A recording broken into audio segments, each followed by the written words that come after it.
بسم الله الرحمن الرحيم، والصلاة والسلام على أشرف المرسلين سيدنا محمد وعلى آله وصحبه أجمعين.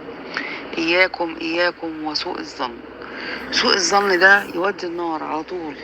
ليه؟ لأن أنت ما تعلمش إيه اللي بين العبد وربه. انت ما انتش انت الرقيب عليه، مش انت اللي هتجازي، مش انت اللي بتكتب الاعمال. فكل واحد يخليه في نفسه بس، يعني انت خليك في نفسك، اصلح نفسك، اتكلم مع نفسك، لكن ما تتكلمش على حد وتقول ده مثلا ده ايه، ده من اهل النار، ده صاحب معاصي، ده مش الله اعلم ماذا يختم للعبد، الله اعلم. فدرة سمعت لها قصة كده ببرنامج، فبتقول ايه؟ بتقول انا كان عمري ما اصلي، وبعدين وانا بمثل مرة فيلم كده، وكان الفيلم ده على النيل، فلقيت واحد، شوف بقى انت ممكن تنشر حب ربنا بأعمالك مش بالكلام. قال فلقيت واحد تقريبا من الصيادين اللي على البحر دول، فرش السجادة وقعد يصلي كتير. وبعد ما صلى، شوف هي قعدت بقى تراقبه، ربنا فتح قلبها الواحد بيصلي. قال وبعد ما صلى قعد وطلع السبحة بتاعته وقعد يسبح بهدوء كده. قالت لقيت نفسي زي ما يكون يعني في بارقة كده جوايا. قالت روحت البيت، انا كان عمري ما اصلي. قالت فاتوضيت وفرشت السجادة وقعدت اصلي، فحسيت بمتعة عمري ما حسيت بيها، ومن يومها من 15 سنة ما قطعتش الصلاة ولا فرض. قالت وبعدين اتعلمت الذكر. فانا بحب اصلي الفجر، وعندي سبحة كده 1000 حبة، بقعد اسبح لغاية الساعة 9، وبعدين اشوف يومي هيمشي ازاي. عبد اخلص لله ووقف بينه وبين ربنا، فاللي شافه ربنا جعل فيه نور، وهو ياخد اجر كل اللي حصل بالعمل بتاعه. ما نعرفش ربنا هيختم بايه للعباد، واحنا مالنا؟ يعني ايه اللي يخصنا في حياة حد تاني او في انسان تاني؟ ايا كان الانسان، ايا كان ديانته، ايا كان شكله، ملناش دعوة.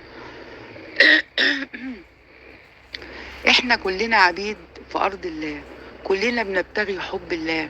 انشر الحب بتاع ربنا بيك انت، باخلاقك الحلوة، بكلماتك الطيبة، بالتحية الاسلامية، بحسن الخلق، بانك بانك لو وعدت توفي، لو عملت عمل تعمله على احسن ما يكون ابتغاء وجه الله. لو عملت كده هتكون من عباد الله المقبولين باذن الله.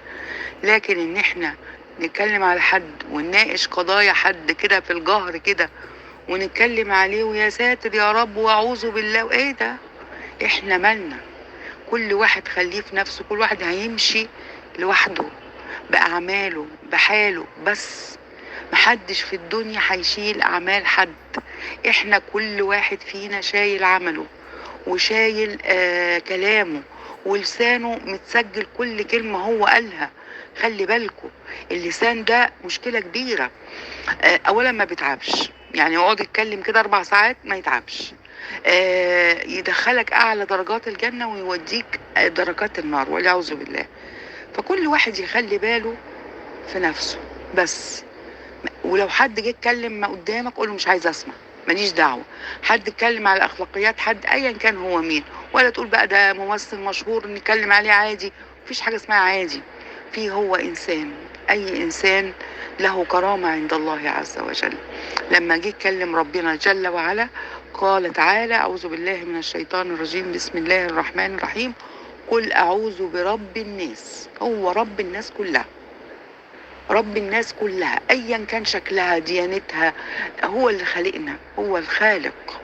فاحنا ملناش دعوه. كل واحد يحفظ لسانه ويخلي باله من كلامه علشان حسناته ما تتكلش، ويروح يوم القيامة فقير. أما النبي عليه الصلاة والسلام قال من المفلس؟ قالوا من ليس له درهم ولا دينار. قال لا، إنه راح بجبل من الحسنات، ولكن شتم هذا وقذف هذا وتكلم في عرض هذا، فهذا أخذ من حسناتي وهذا أخذ من حسناتي حتى أصبح مفلس. خلي الرصيد بتاعكم معاكم، لسانكم حطوا في بقكم، ما تكلموش على حد وما تسمعوش الكلام على حد. يعني انا لما حد بيجي يطول كده وهتبدا تجيب سيره حد وهتتكلم، صراحه انا بقفل التليفون، اقوم قافلاه، مش عايزه اسمع. يعني هقول لها مش عايزه اسمع، تقول لي لا انا عايزه اشتكي لك، مش عايزه اسمع الشكوى دي كمان. فانا بقى انا كفاتن يعني بقفل التليفون. وممكن قوي ان هي اما تتكلم تاني ما اردش عليها، لان انا 100 مره قلت مش عايزه اسمع اي حاجه عن اي حد ايا كان. فهي حافظوا.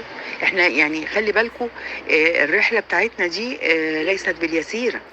لا لا لا، ده حساب طويل، وهنمشي لوحدنا. تخيل كده اما تيجي تقعد قاعده كده، اتخيل وانت داخل القبر لوحدك مقفول عليك، ويبدأ الحساب ومفيش حاجة هترجع فيها. هتجيب منين حسنات، ولا تجيب منين أعمال، ولا تجيب منين تكفير ذنوب، ولا مفيش. خلاص الرصيد اللي عملته شكرا، تخش بيه بقى القبر. فخلي بالكم، دايما دايما دايما رطبوا لسانكم بذكر الله، اجعلوا لكم ورد من القرآن وورد من الذكر، وعيشوا تجليات وحب وعشق الله عز وجل. تقبل الله منا ومنكم، والسلام عليكم ورحمة الله وبركاته.